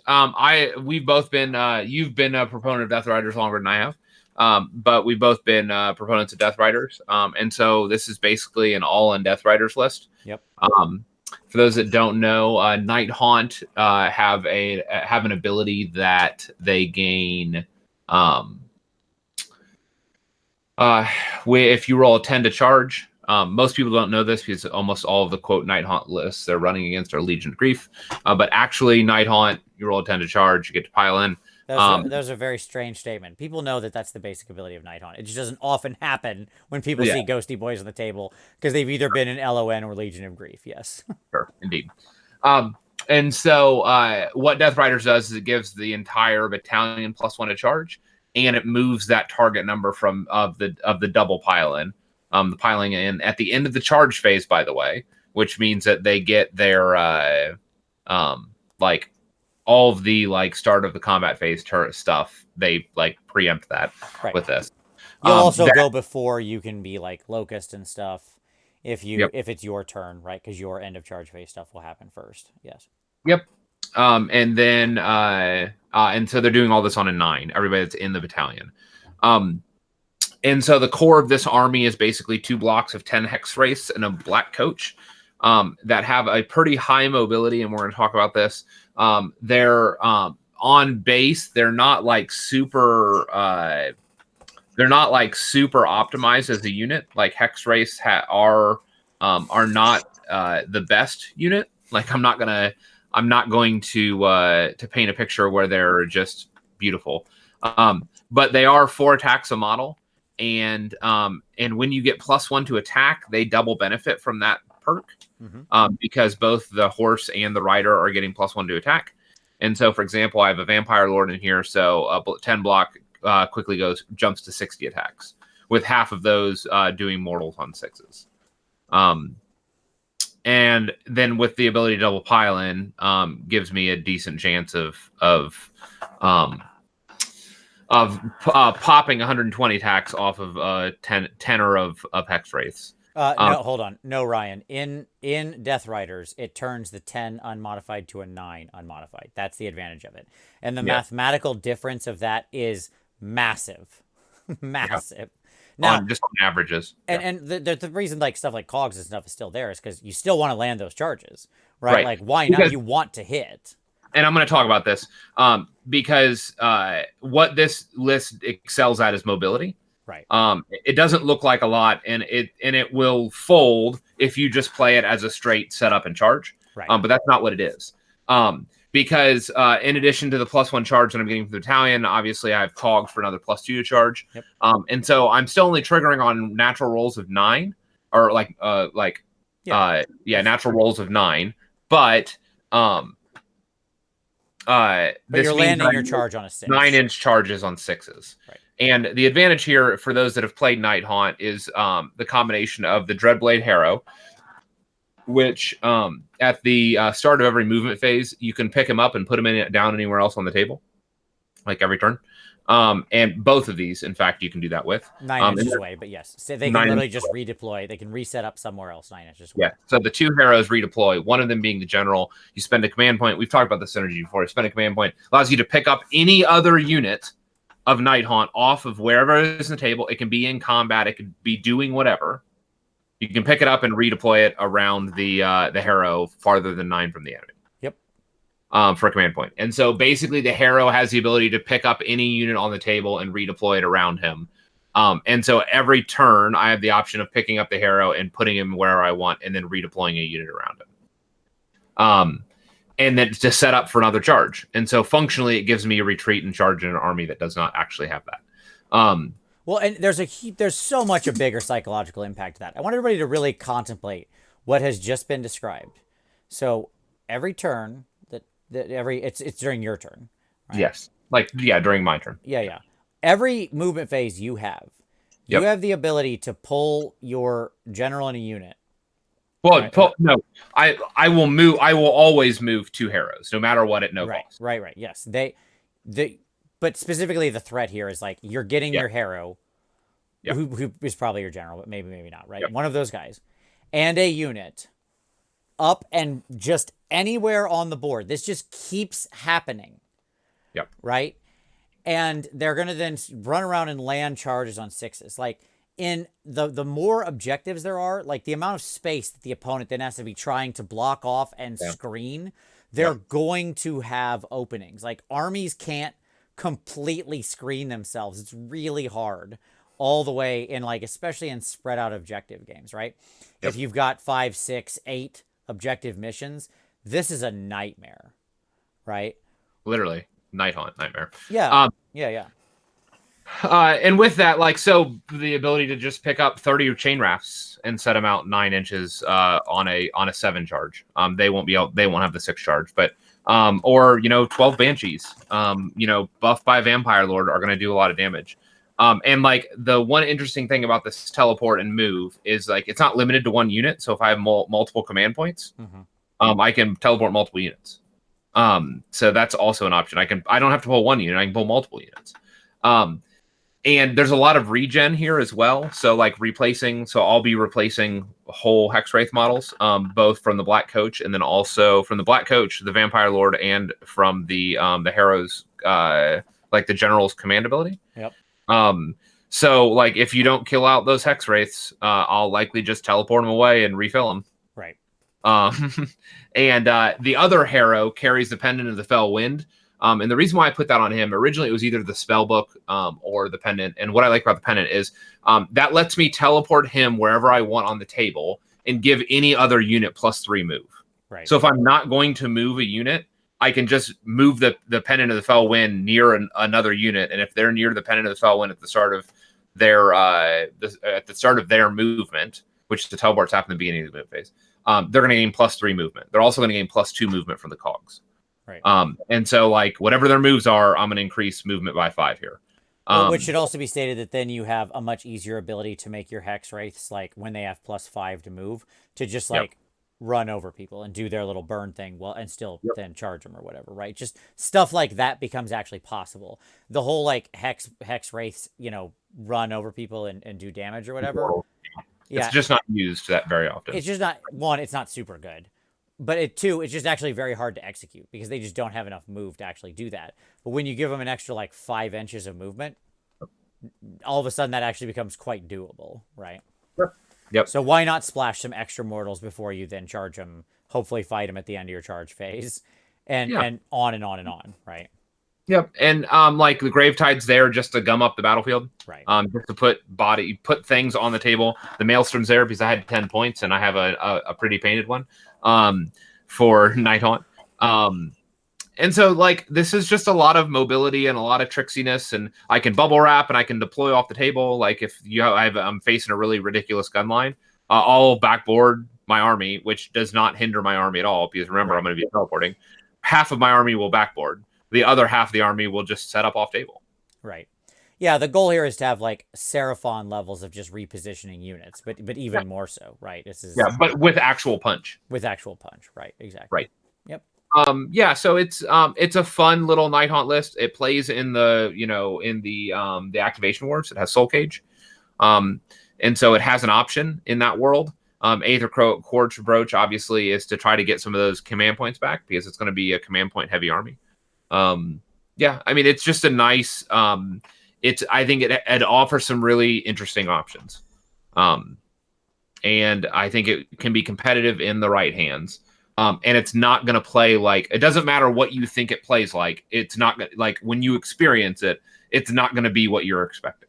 Yeah, sure. It's very orthogonal to like how people expect armies to kind of move and act. And I think there's a lot of power in that. Yes. Yep. Agreed. All right, cool. We'll go back and forth. So I'll do another list now. Yep. All right. So I want to talk about Clan Scryer. I feel like Clan Scryer has some interesting potential. An important part about my list is that like these didn't have a tremendous amount of thought. So there's definitely room to improve on them. So consider these all like advisory and you make your own changes. But at any rate, in the last General's Handbook, a lot of the like warp cog stuff got cheaper because it was just previously like priced into the stratosphere. Mm-hmm. Mm-hmm. So the General's Handbook did two things that I thought made a pure Scryer army kind of fun and interesting again. Okay. The first was it gave us better prices on the Warp Cog Convocation. Okay. And the second thing it did was give us the mercenaries. Sure. Sure. And one of the big problems of Scryer is that they have a bodies problem, right? Yep. So instead, we're going to get some Chaos Marauders. Of course you are. Yeah, boy. Yeah, boy. So here we have a Dark Oath War Queen. I took the Queen just because whatever. You can take either one because you have to take either the War Queen or the War Chief. It doesn't really matter. They're both terrible. And you have to take then the units of Marauders, right? And so that's my allies. But what I did here is I went for the Gas Cloud and the Arch Spark. By the way, Autumn, I very much thought about a Molder list too. Scryer is closer to my heart. I'll talk about Molder a little bit because I think you could do the same thing with Molder. I think there is a flesh meld menagerie out there that's also fun. But at any rate, I like the tricks this one has. So basically, we've got sort of a very cheap Arch Spark Voltic, which is the one that turns your Warp Lightning Cannon and a Bombardier. You only need one Lightning Cannon to fill it. But it makes it so that thing just is hot death, right? Because you can roll 12 dice and you get -1. Yep. To what you roll. So a full third of your shots are potential 12 mortals, right? Yep.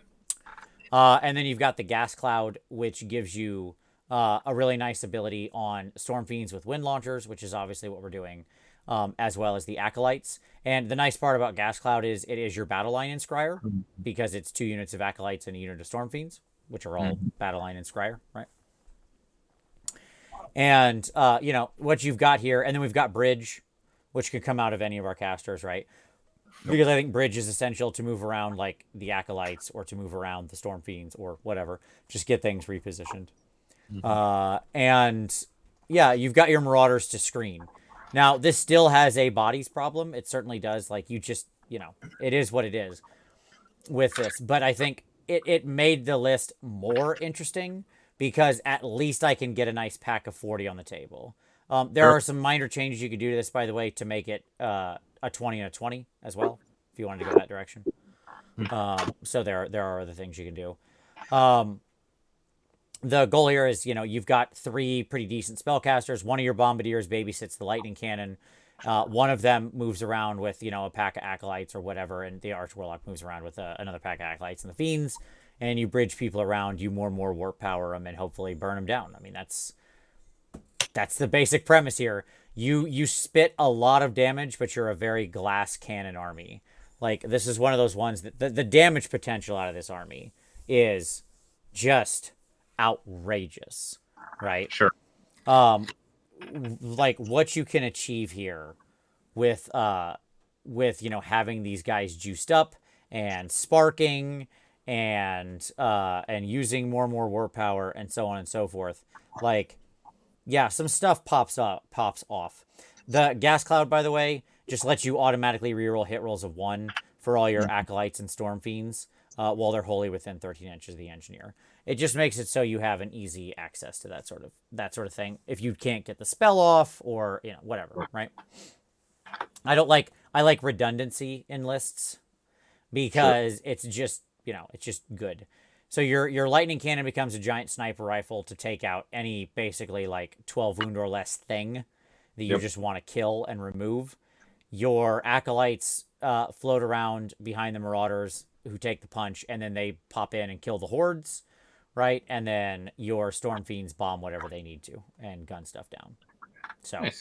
I took Chain Warp Lightning. I went back and forth. Actually, somebody said they like Warp Lightning Shield more on the Arch Warlock. I went back and forth a lot. Again, yeah, I could see that. Like, Warp Lightning Shield is a bit interesting. Chain Warp Lightning is horrendously underwhelming. I don't disagree. It's just I took one of the two. The Shield has a list, right? Yeah. It has a limit, and it can blow your dude up if you're not careful. But then everything in Scryer blows up if you're not careful, so who cares? But yes, that's the same reason I gave the Arch Warlock Ignax's Scales, because he's already on quite a good save. Like, he is dude's in power armor. So, I mean, he's rolling around on a 3-up normally. 4-up against mortals actually makes him quite tough, right? Hard to counter remove that piece. So, there you go. All right, so that's my Scryer list. I think it's fun. I think it's interesting that the Warp Cog is back on the table. I think things like the Bridge, the Marauder mercenaries and the drop of those points makes this an interesting list. Storm Fiends are in there. They're right there. Six Storm Fiends, 520 points. Who boy are those guys expensive? A lot of people have been doing heavy Storm Fiends recently, and they've been removing pieces. A lot of people have been complaining about them at the big events in the UK. Sure. I mean, I think Storm Fiends are pretty solid. Like, obviously, I would go for the the sort of wind launcher, one melee, kind of build. Like, I think that's the wind launcher gun, one melee build. I think that's the right answer. But I mean, these guys they're so expensive, and they're a dangerous piece if they get removed. If you let them get exposed. Like I said, everything in this army is riding a knife edge. If you let it get if it gets exposed and you're not like absolutely aware of what's happening, you're gonna get your stuff blown up. I will say the big downside of this army is it is very susceptible to the double turn. So, be thinking about that. Shooting armies normally are. Sure, absolutely. This one even more so because it's a very glass cannony shooting army. So, but there you go. All right. And yes, as always, if you like different command traits or artifacts or anything like that, season to taste. That's the paprika that goes on in the end. All right. Let's talk about, Tom, your other list, which is Fire Slayers. But calm down, everybody. Calm down. All right, Tom, explain to us why a Fire Slayers list is off meta. I already yelled at him for this before we started, but I'm willing to let this go. All right, talk to me. So, because I'm still seeing 15 Hearthguard Berserkers here, Tom. Sure, but what you're not seeing is Lords of the Lodge, and you're also not seing 30 blocks. Got it. Okay. Or you're not seeing like 315 blocks, like I've also seen, or what was it, 30-10-10 that Jack took this last weekend or something. Sure. And so I went with something what I consider off meta. I haven't seen anything like this place well anywhere. I took this to a local. I did some local games with it, and I've performed fairly well with it. And so let's just talk about the core of what's here. So Forge Brethren makes up the backbone of this battalion. It has a Rune Smiter in it. It has 3 units of 5 Auric Hearthguard. The neat, interesting ability that the battalion grants is that at the start of the enemy hero phase, so at the start of your enemy's turn, you can choose one of your units within 18 inches of one of these Auric Hearthguard units and give one of your units +1 to save. Okay. And this lasts until your next hero phase. So that means if you get doubled, you're actually gonna have a floating +2 at the units that need it. That save bonus, by the way, is not contingent on Fire Slayer units. It's any of your units in your army, which means that allies can benefit from it as well. We'll talk about that. And so, and then Auric Hearthguard actually, they're really good shooters. They benefit from your runes, and they're on 4s and 3s against monsters like Keepers of Secrets. Their 10 attacks do 2 damage each. So they're 4s, 3s, -1 Ren, 1 damage, 2 damage against monsters. And so they're just they serve a dual purpose of both shooting support and anti-monster while buffing. They also, if you guys don't know, Auric Hearthguard, if they're near one of your heroes for Fire Slayers, a foot hero, they will intercept hits on a 4+. And then the Hearthguard unit will take that damage, meaning that all of these foot heroes, the Smiter, the Rune Master, and the Battlesmith, all are functionally have 12 wounds instead of 6. Because the Hearthguard can absorb some of those hits. Right. With this, I also have supporting. So then I have the Hearthguard Berserker block, the 15 block, pretty standard. I'm really hot on 15 Hearthguard Berserkers, right? Because it's not too much. It's not too unwieldy, and yet it's just pure murder. And so if anything gets into combat, this is Hermdar, which means that I have I can spend a command point and strike first, being in combat. So like whatever they get into a fight with, if I'm afraid that they may take significant damage, I'll just fight first. With that, I also have and so they have a base save of they are, sorry, let me pull it up real quick. It's they're a base save of 5, and but you got to remember, so the battlesmiths are going to project a +1 save, right? So he projects a 12-inch bubble of +1 save. I also have a +1 save sitting in my prayers, and I can pull +1 save or possibly +2 save from my Rune Smiter. So it's like it's not impossible to move even my Hearthguard Berserkers to like a 2+4+. If I pop my my Forge, they go to a 2-up reroll 1s if I need them to. Likewise, the Volkite Berserkers are on a 5s, a 4+, in melee, and then they can benefit from any of these save bonuses. And so, like, wherever I need save bonuses, wherever the fighting is going on, I have 2 very hard blocks that can take hits. And then on top of all of that, I have, this is the secret sauce here, is the 9 Endrinriggers. Because they're amazing. They do everything that you need them to do in this army. Because when they have the 3 Aethermatic, so they don't have the drill cannons, but they have the 3 Aethermatic guns, which are the 24-inch 6-shot guns. Right. Which means that I have 18 shots at 24 inches, and the other 6 models then have a collective 18 shots at 12 inches. And so, like, if these guys have a 12-inch move, so that I can move them. I have a 24-inch threat on my range, which means on all of my range, which means that I have like 36 shots. Hit most of it hitting on either 3s or 4s, wounding on 4s, neg-1 rend. And so I have quite a bit of punch that they can put in shooting, and they're mobile, so I can get them to objectives, something that Fire Slayers can't do. If I get them into combat, they have 7 attacks they still have saws, 7 attacks, 3s and 2s, neg-2 rend, d3 damage. And I can push their save to a 2+.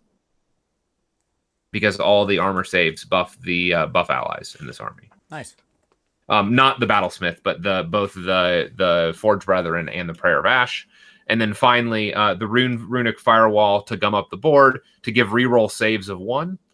Because I will want that reroll saves. And then also, if you have a small unit of like 32 mil bases within, with like on base to base with the firewall, they can't be targeted by spells or range because of the wording on the firewall. So you can completely hide, like cut off all line of sight, even if there seems to be direct line of sight to even any of my heroes on objectives because of this. Nice. Because of the way the Runic Firewall works. Sure. So, yeah, I mean, it's one of the things that this army struggles with is units, just objective holding units. And what this allows me to do is to lay down, or a Hearthguard in my backfield to zone and to hold objectives, push forward these 2 very large blocks backed by a high mobility Endrinrigger unit. And it I can deep strike anything that I want. So if because I have that smiter, if I want to deep strike, so I can put 20 Volkites in your backfield, or I can put the Hearthguard Berserkers or whatever. So there's just a lot of flexibility to it, despite the fact that Fire Slayers in general have struggled with mobility, have struggled with objective holding units and stuff like that. Mm-hmm. Mm-hmm. So, yeah. Nice. All right, dig it. So the next one is my most experimental of lists. It needs a lot of work, but it's fun. So I think there's potential here. But I wanted to just kind of talk about some elements that I think are interesting. Okay. This one's called Living City Madness. Okay. All right. So we have an assassin that's our general. Okay. The assassin as a general makes Shadow Warriors battle line and Dark Riders battle line. Right. And then he has an anointed following him around as his adjutant, right? Okay. So that way, because we want the command point thing. This is like command point stuff. Yep. So we got a 5 of Dark Riders for fast chaff, and then we got a 3x10 of Shadow Warriors. And I love Shadow Warriors a lot in their new form. I don't think I need to state again why I think Shadow Warriors are good, right? Yeah. Obviously, one of the powers of Living City is that after things shoot, you can command point them to go move, right? And they can pop Yep. away. Yeah. So then we've got 3 Scourge Runner chariots, getting that sweet horde discount on the chariots that can also shoot and then move, which, by the way, for them is like a heck of a lot of movement because they're pretty Right. fast. Okay. Right. And their shooting is decent enough. And we've got 3 gyrocopters who can also shoot and then move away, which actually, like, the steam guns on gyrocopters are really, really, really powerful against low armor hordes. All Yep. right. But the problem is that to get that steam gun in enough range to actually do a thing, right? Yep. You have to basically expose them so they just die immediately. Because what's going to happen is you leave your 3 little 4 wound models 3 inches away from the enemy. Well, Yep. well, not anymore. Right? No, I mean, yeah, like it's still the same problem because you're not going to be able to steam gun them at 9 inches. No, it's the like your I'm not talking about popping them up. Okay, got it. I'm talking about moving after you shoot. Got it. Okay, so you're saying you move up and then you can run away. Yeah, exactly. Got it. I'm using it for what it's, I think, supposed to be used for, which is to like fire sorry. and fade Yeah. or whatever the ability is called. I Right? had no idea. Yeah, that wasn't a thing. I know in our first discussion of this, every talk of it was like, moving up Durthu and hitting him and then charging him on a 6 or whatever, right? Yeah. That kind of nonsense. Or on a 3 That's or whatever. That's what it's, like hit him harder. Like So- that's what it's for, right? Yeah, I wanted to actually explore like what you could do with just. It reminds me of how Wanderers, like what Wood Elves, I guess it would be, way back in the day used to play, where they were just a very frustrating force because they would constantly be very mobile and just have this high mobility and run around. And actually, like gyrocopters very much fill that role because they can sort of steam gun the living bejeezers out of a horde, and again, like to relatively low armor hordes. They do an outrageous amount of damage, okay? Right. And then they can just zip away 16 inches. Yep. Like, that could very easily pull them out of that horde's range to get to in any, or if they do, they've got to way commit to it, right? So, like, sure, let's imagine it's like a 6-inch move thing, right? You fired from 3 inches, okay? You move away 16. You're now 19 inches away from that unit. You're out of range, right? Completely. If it's a faster unit, you can suddenly, if they want to go kill you, they've got to pull you way. They got to pull themselves way out of position to go chase you down, right? Yep. I actually want to play more with like gyrocopters in Living City and like really see about a complete smash and grab list. But this was a fun inclusion to just like give some options for it, right? Yeah. Yeah. Oh, yeah. You can't fade. By the way, that's a good call, Daniel. You can't fade if you're within 9 inches of the enemy. Oh, does it have to be 9 inches away? Yeah. I thought you just had to be out of combat with them. I'll have to go look at it again. Okay, fair enough. I don't have the book right in front of me. At any rate, the chariots can do it. The Shadow Warriors can do it. The Dark Riders can do it. So that's all good. Gyrocopters, that's fine. They can just be sacrificial, or you could give them their other guns, and that's cool too. Then they could do it too. My ambushing thing here is 3 Luminarchs of Hysh. You really like this idea. I do. I really do. It's funny to me in a lot of ways. Like, first of all, there's a lot of units in this army, right? Yeah. Like, I very much went for an MSU thing. Yep. And that was intentional because I wanted to have lots of options for what I could keep for sort of half my army, whatever's an ambush, whatever's not, that kind of thing, right? Yep.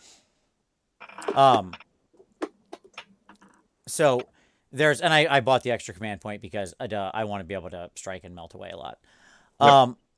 The advantage here is that what I'm going to do is this is the old laser beam strike. This is the Akira strike. Yep. The only thing I really need to have in ambush is those 3 Luminarchs, or even 2 of the Luminarchs, right? Yep. So I can mix and match, but they all march on the board, on the side. This is especially deadly when people set up on a line horizontally. A good player is going to know that you have this capability, by the by, and just try to disperse their forces. Great. Yeah. To minimize. Yeah. Yeah, great. Okay. Cool. Like, I don't care. I still accomplished a goal there. You know what I mean? And then I can just bring those Luminarchs on from anywhere I want. And I'm still gonna put 3 laser beams through 1 or 2 characters that I absolutely want dead. And incidentally get a couple other units and get a ton of mortal wounds on those things, right? Like, if I can get your whole army with that 30-inch beam because you didn't pay any attention and set up wrong, that's a giant win. But even if I made you set up poorly, right? Because you tried to screen me out completely and took your things and you couldn't set up on the line and you want to become fast and so on and so forth. That's a win. That's a win, exactly. And yeah, there was a question here that I knew was going to be asked that I'll answer, which is, if half the units in your Living City army is Shadow Warriors Assassins, could you start with no units on the battlefield? And the answer is no, because Living Cities isn't half your units; it's 1 for every unit on the board, and that's right. And that's absolutely correct, right? So I'm not trying to do like a null deployment here, everybody. Just let's be super clear, right? I gave myself enough MSU that I can do things like take the Luminarchs off and still set the Shadow Warriors up, and that's fine, right? Because the Assassin will be off. Let's say I put some Shadow Warriors off. I still need to have enough things on the board. Yeah. So 6 go on, 5 go off is the general way this works, right? And what those 5 are can vary. Yeah. Yeah. So there you go. That's the list. That's cute. I missed the. I apologize, everybody, that I missed the. You had to be 9 inches away on the melt and fade for the gyrocopter. Well, shoot, darn it all. I still think they're a solid pick. I love them in this list. So there you go. Maybe I just give them the other less good guns, or just put up with it, because I still think their ability to bomb mortal wounds is actually pretty powerful. Because again, here's another fun trick. You can depending on how you're set up or what's going on, you can, laser beam like crazy. If you can laser beam like crazy and then fly the gyrocopters over to bomb people in there once a game bombs and finish people off, right? Yeah. So you got a lot of different D3 mortal wound splashes happening. The 30 Longbeards is the final part, because I completely believe in 30 Longbeards. Like, I think they're outrageously good for 270 points right now. They don't need to be fast. They just need to be 30 tough little stunties to go stand on objectives, right? And they have all the chaff in the world. I have nothing but chaff in this army. There's just chaff upon chaff upon chaff, right? So there you go. That's the army. Could clearly use some refinement. This is my first take on it. As Tom will know, it's list, especially off meta list building is a lot about like constant refinement and movement. So this is my first take, but I think there's a core of a really good idea here of just like playing an old school wood elf strike and fade type of army where you've got just a lot of command points and you're using it to constantly move things way out of range, right? Yeah. Chariots moving in, popping things, and then zooming way back far again. Shadow Warriors popping up and being successive chaff rows, that kind of stuff. So just you're constantly boxing and stopping their movement from getting where they want to be while you take objectives with other stuff in the background. Okay. So laser beams go. All right. Tom, you went for you also had a cities army to finish off on. And, everybody's running around talking about Phoenix Guard, talking about how the dwarves got the short shrift or whatever in cities. And you and I both strongly disagree with this, right? Yeah. I mean, I think that dwarf lists or mixed dwarf lists are arguably some of the most powerful lists in cities. Yeah, I don't see a lot of people talking about the power that dwarves got in the new book, and I think there's a lot of hot picks in here. I already talked about why I think Longbeards are so good. Right. Now I didn't have the units to like fully turn them on because I can't. Their grumbling can't affect other nearby units and stuff like it can in yours. Yeah. But they can still eat endless spells in my list. Right. Yeah. They're so good. But at any rate, take us through this because I think this is just like shockingly good for a bunch of stunties. So let me start with. So Vince and I I was list crafting and throwing lists at him, and it was like a very standard like Hollow Heart like mixed elf list. And I said that was boring. Well, and he was looking at it, he's like, yeah, but this and this and this and this. And then I threw a dwarf list at him. He's like, whoa, left turn. And but I think that there's some gas here. So let me talk about it. This is a variant of my mixed dwarf list.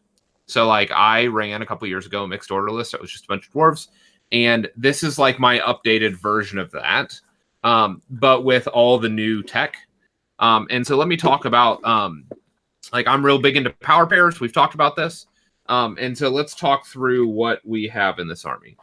We have a Warden King. For those that don't know the Warden King, he is a nice, like durable little Doerden. 6 wounds, 3 up save. He has the ability to, if he chooses not to move, he broadcasts an 18-inch battle shock immunity bubble.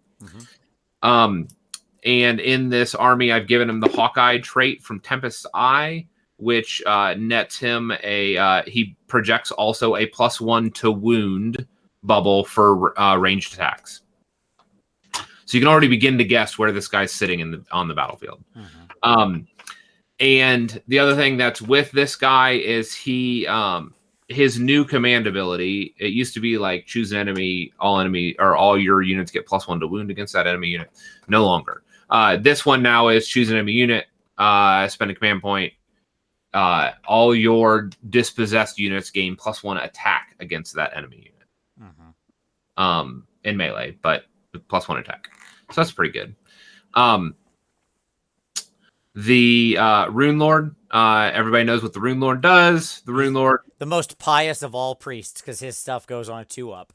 it all goes on 2-ups. No mortal wounds on 1s. He can increase the rend of 1 of any of the dwarf units. I mean, that's good. It's really good. He has the 6-up ward save that he can hand out if he doesn't want to do the rend, which I almost never do.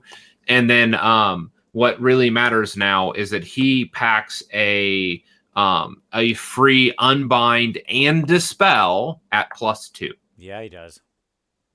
And so just every hero, every one of your hero phases, he can get rid of a endless spell at +2. We'll talk about that. And then the Aether Chemist, everybody knows the KO's Chemist.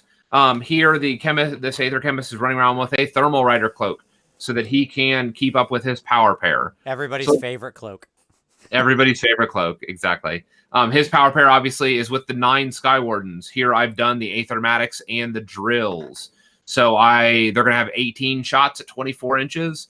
Like I talked about with the Ender Riggers, they're also going to have 6 drill attacks. And what's interesting about this combo is that, let me jump back up. So the Hurricanum's obviously going to be out there as well. Everybody knows Hurricanum bubble at +1 to hit, projecting a bubble around it. And the Aura of Glory spell, either him or the Gur Battle Mage can project a +1 attack, melee attack bubble around them. Yep. So let's talk about what this ends up looking like. That means that all of my shooters have +1 to hit, +1 to wound. And all of my melee guys, if they're within the bubble, have +1 to hit and then +1 or +2 attacks. Yep. And the Sky Wardens, one of the interesting synergies here is that because they're included in the cities, they gain the city's keyword, they can actually pick up a + wound buff. They haven't been able to do that yet, which means that until their War Scroll is updated, they can splash mortals on 5s instead of 6s. Yep. Because it's 6 or 6+ for their gun splashing mortals. So 6 attacks, splashing mortals on 5s, I'll take that. The other interesting synergies here, I also have a Gur Battle Mage for the +2 to run and charge buff. And where this really where the rubber meets road here, obviously, is the Soul Scream Bridge. We've talked about the Soul Scream Bridge and how just sexy it is. Especially with shooting. And what it allows me to do with all this small base shooting that I have is basically push forward in whatever direction that I want with the bridge at +1 to cast from either the Hurricanum or the Gur Battle Mage. If I hit my, I can come out and teleport a bunch of shooters. Those Iron Drakes are going to be on 2s and 2s in this army. -1 to hit. Since they don't move, since setting up is not a move, they're also going to be at 2 attacks a model. So each of those 10 Iron Drakes is 20 attacks at 2s and 2s. and I can get reroll ones to hit from Which is a command ability. From the generic command ability. So yeah, they're really good. The hammerers are a really neat punchy unit now. They're also going to be at 2s and 2s with 4 attacks a model when I have them buffed up. At -2 rend. Yep. And they're hitting mortals on 6s. Yeah. Yep. And also they have a native like +1 run and charge, which means that if the Gur Battle Mage hits them on the other side of that Soul Scream bridge, they have 6-inch charges. The Longbeards are the old faithful like screen here. But what's interesting is this is in Tempest Eye, which means in turn 1 everything has +1 save. Right. Which puts those Longbeards on a 2-up reroll 1s if I spend a command point in turn 1. It's a very like alpha. It's a very hard army to alpha. You have very strong screens. You have shooting to back it up. So if it doesn't work, you're going to blow them off the table. If they try to get into you, and it doesn't work, which it won't, by the way, because like your whole army is going to be on 2 and 3 ups with multiple like successive screens of 2 and 3 up dudes, right? They're going to just eat it because all of your shooting comes online, right? And at the same time, yeah, like what's going to happen is they're going to probably give you turn 1, right? Because obviously, again, you have lots of units. The traditional problem of Cities armies. But if they do that, you can okay, fine, you can respond well to it, and you can like move out strong with that +3 to move, potentially at a +2 to run, whatever. You can Soul Scream somebody out, right? Get them reset. Or I can Soul Scream basically the entire army. Well, you can Soul Scream a lot of people, yes, because you can fit a lot of these little dudes within 6 inches of these huge chariot bases. Yeah. And you can scream out a big section of your bridge. And by the way, remember the bridge goes farther. 2-way. It goes 24 inches. Yes. Right, because this is a Cities army, and even my point is whether you move, you're +3 inches to move with potential bonus to run. The Soul Scream lets you get way out. So like if they give you first turn, and it's the type of scenario where the objectives can be alpha bunkered.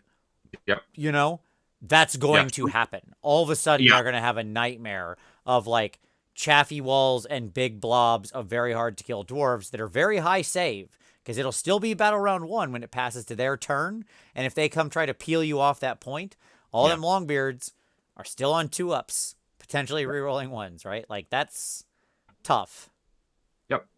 Yep. And backed by shooting. And then on top of that, I have as if, it wasn't bad enough, I have a Life Swarm to restore a D6 models per turn for the Longbeards and the Hammerers and Iron Drakes and all that other fun stuff. So this is a Swiss like army knife style army. In that it has a lot of tools. It can do alpha blocking, it can do shooting, it can do melee. It can do high rend. It can do mortal wounds. There's not a lot that it can't do. Right. Yep. Yeah, I like this one a lot. I think this is fun. I think like it's surprising how punchy it is. It has everything I like in an army. That's what I didn't mention. That was the other piece of the puzzle that I had mentioned. Thank you, O-Stone. The other part of this that Longbeards changed, and this is what Vince was talking about not having it pop off. Yeah. Was that now those the Longbeards project a reroll 1s to wound bubble within 12 inches of the 30-man block. Yep. Which means that all of my shooting is like I can get all of my Iron Drakes on 2s and 2s reroll 1s on both. Yep. Yeah. Yeah, it's like the hitting power. I'll go ahead and minimize our list because we're done with all our sample lists here. Oops. Tom went away. There he is. The hitting power is surprising, right? It's like it has everything I like in a list. You have like those hammerers. I mean, you mentioned the stats, but like 2-up rerolling 1s, -1 or 2 rend, 1 damage. Mortals on 6s. On 6s. Like that is so much damage. coming out of those 25 mil bases. Like those guys are on itty bitty baby bases. Yep. Like they're gonna get in there because you're like 20 is my perfect sauce number two. You and I talked about this. Like I love 20 of those guys because Yep. I feel like you're gonna get in many to most cases you will actually get all 20 in because you can fight over the top of the other guy's base, right? Yep. And like just that's outrageous when you consider what that boils down to, right? So that's Like 80 attack. Yeah, it's 80 attacks. You're hitting on, let's be friendly and call it. They're on 2s and 3s. Sorry, they're not on 2s and 2s. They're on 2s and 3s. Oh yeah, 3s rerolling 1s, right? Yeah. Yep. Yep. So you're hitting with, let's say, 65. Fair enough. We'll be very conservative. You're hitting with 65. You're wounding with, let's be very conservative, 40, and then plus 10 mortal wounds. Yeah, sure. Yep, at Because -2 rend. 60 of them, you're going to have 10 of those will be 6s. Yep. Right. And then that's all at -2 rend. Like splat goes most anything. Yep. Even things that you plow into that are like on 3-up saves are just going to eat it. Yep. Like that is so crushing. Right? Because that suddenly goes to like, okay, cool. I still got almost 30 wounds and 10 mortals through. Yeah. Right? Like that is bone crushing effectiveness out of those little dudes. So yeah, I dig them. And again, nothing about the buff just can't mean it's got the power. It has buffs that can be placed in different units. It's got all the different power pairs. You got mobile stuff. We didn't mention the Sky Wardens too much, but they're like those Sky Wardens shooting capability, their movement capability is great. Right? Yeah. Like again, and they can get in. They can get stuck in. And those 3 melee guys. There's only 3 melee guys. Are still going to have 7 attacks. Right. And then or 10 attacks. With the buff 3s and 3s -1 D3. Right. Like yeah. No, I mean it's still good. Somebody asked about what we thought about Drake Spawn Knights in Tempesti. Honestly, I still like. Yeah, they're okay. I think the problem with Drake Spawn Knights right now is they're still just a little bit too expensive because they don't compare super favorably with Demigryphs. No, I agree with that. Let me just say this though, Mike. I've actually looked at it for my 1K, like for a teams event coming up. Mm-hmm. I looked at it for a 1K Tempest Eye, basically full Drake spawn list, like a Drake spawn, and then you give the you do the big dragon. The Dreadlord on Black Dragon. Yep, and you give him the run and charge, and so all the toys. So he's always striking first. And then you have a bunch of the knights, and you run everybody up the table and smash them. Yeah. So there might be something there. If they got a little bit cheaper, I would find them more compelling. Right now, they only have like a 2-body advantage, over over Demigryphs, and Demigryphs just have more, like they're just a harder hitting. They're a heavier hitting unit. Yeah. Right. Yeah. If Drake Spawn were like 20 points cheaper, I'd probably be suddenly much more interested in them, especially in Tempesti. So, I would do that. Yeah. Hey, GHB 2020, or end of the year. I don't know if cities will fall into the end of the year points update or not, but yeah. I mean, are we actually doing like full on points updates? Yeah. It'll be the winter FAQ will have points updates for like everything from Slanesh or maybe Fire Slayers forward. I don't remember where the start point is. Whatever didn't get updated in the GHB will come forward. But like into this half year thing. But I don't know where I don't remember where that cut point was. I know Slanesh will be in there, and I fully expect the kicking. But like I don't know where the cut point is on the other side of that, right? Like because I know they want to collect a certain amount of data and not have it be kind of, reactionary. Yeah. Yeah. So I don't know if like maybe cities and Oryx are like the one that makes it in, and then Maw Tribes and OBR skate. Yeah. I don't know. Yeah, I don't know. Not sure. So, is there any other small mentions we want to make here? Because like we gave some examples. Obviously, a lot of stuff. I don't know that there's much undervalued. Like when you look at destruction almost as a whole right now. Yeah. I think that's a lot of. There's not a huge amount of armies, and it's all pretty well trod territory. Yeah. Right, like we saw some Squigless do interesting stuff over the weekend at Bloodshed. I think people are aware of that and know that like Squigless can be interesting, but they're dangerous. Again, they're glass cannons. If you move anything out of place, you die. Yep. Big piles of goblins, everybody knows is good. Iron Jaws and Bone Splitters obviously have gas in the tank, duh, after their new books. And like Maw Tribes is just brand new, so there's nothing underrated or overrated about them yet, right? They're just, it's too new to really, people haven't gotten into it yet, and that's basically destruction. Same probably with Death, frankly, right? Where like we all know what FEC is capable of. Here's what I would say: if there's anything underrated in Death, I think it's all the non-Gristlegore stuff in FEC. Yeah, I would agree with that. Somebody did really well over the weekend with a Morgaunt list. Okay, Nice. which you and I talked about Morgaunt, right? Yep.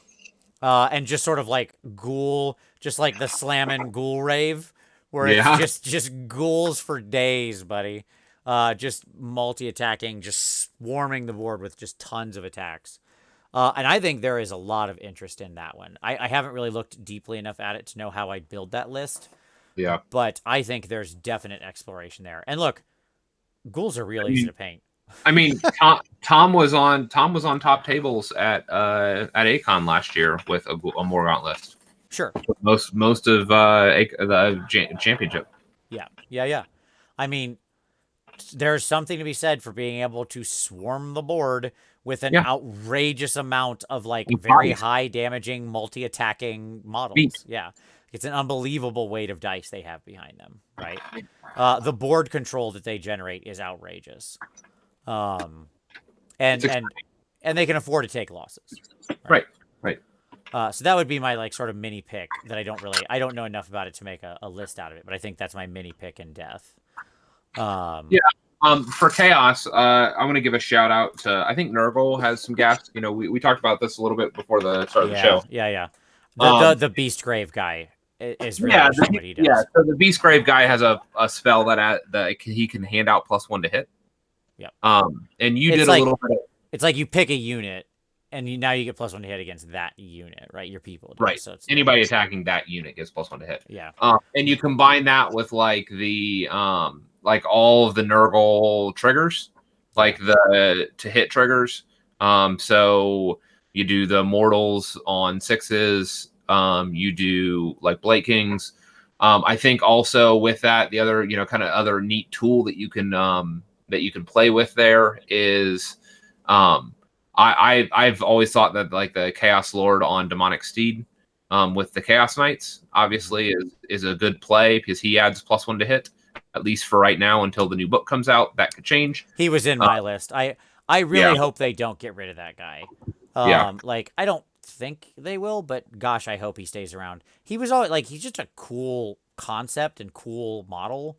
Like I fully expect the Chaos Sorcerer guy, his steed option is gone in the new book. That's dead in the water. Yes. Right? It's now Sorcerer Lord on foot or Manicore, and that's what you got. Because those are both plastic kits. Those are sticking around. Yep. But like the Chaos Lord is on Demonic Mount as a fine cast dude, but I really hope he sticks around.